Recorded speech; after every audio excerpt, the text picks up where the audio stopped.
زي ما احنا شايفين المعلم مصطفى، الله ينور عليه، شغال سيراميك ارضيات. وهنوريكم في الفيديو ده الفرق بين تعمل بلاط عادي في الارضيات والفرق بين انك تعمل سيراميك بسيراميك على الحيطان. زي ما احنا شايفين، اما يوزن الاول، ياخد وزنه في الاوض كلها على القاعدة بتاعة الحمام والباب الشقة من قدام، يوزن على الاتنين. وبعدين اما يجي جاي يروح في اي اوضة، ياخد بلاطة بطول الأوضة ويشد خطان عليها. وبعدين أما يوزن يركب واحدة ورا التانية، ويبقى شدد خطان ويبقى وازن، بحيث الشغل بتاعه يبقى مظبوط مية مية بميزان الماي.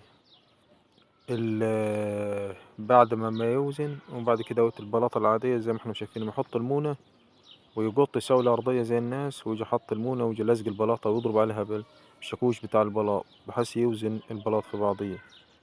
ده هام. تاني هام، اما يجي بعد كده اما يسقي البلاط باسمنت ابيض، بحيث البلاط ما يبقى كان الفتحات زي ما احنا شايفين. الراجل دي بيخبط على البلاطة وما يركبها بكل سهولة، بحيث الشكل، عاوز تعمل سجادة، عاوز تعمل اي شكل بالنسبة لأرضيات، اي حاجة اما تعملها.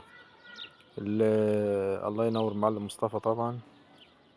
ما احنا شايفينها دي بيوزن بين البلاطة والتانية، والبلاطة اللي هي اما تبقى واطية اما يزودها من ورا بشوية مونة ويضرب عليها من تحتها بالشاكوش لغاية ما يساويها. طبعا لازم المستوى بتاعها يبقى تمام. ارفع يا احمد منه.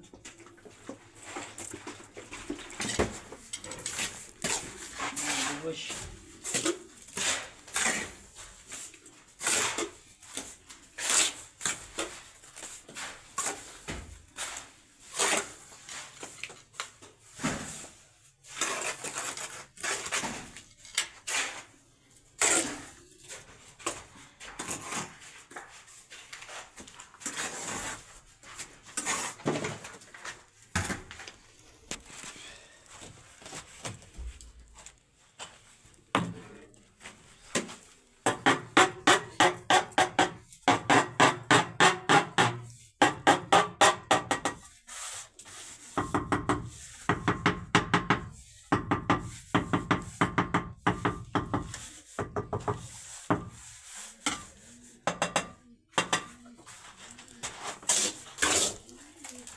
خد يا احمد منه.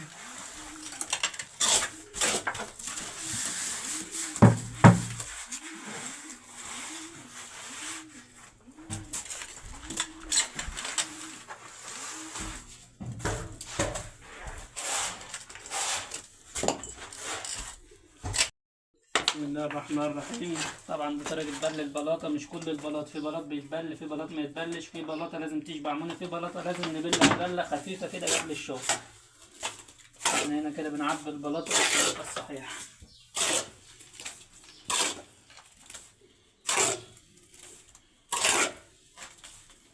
بعد نفرش المونة على جميع أطراف البلاطة.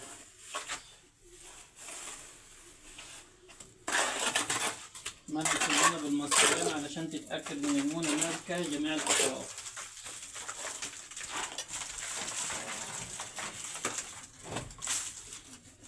كده طريقة التركيب. في بلاطة بتركب بوش المسطرين كده، في بلاط بيركب ظهر المسطرين على حسب خامة البلاطة.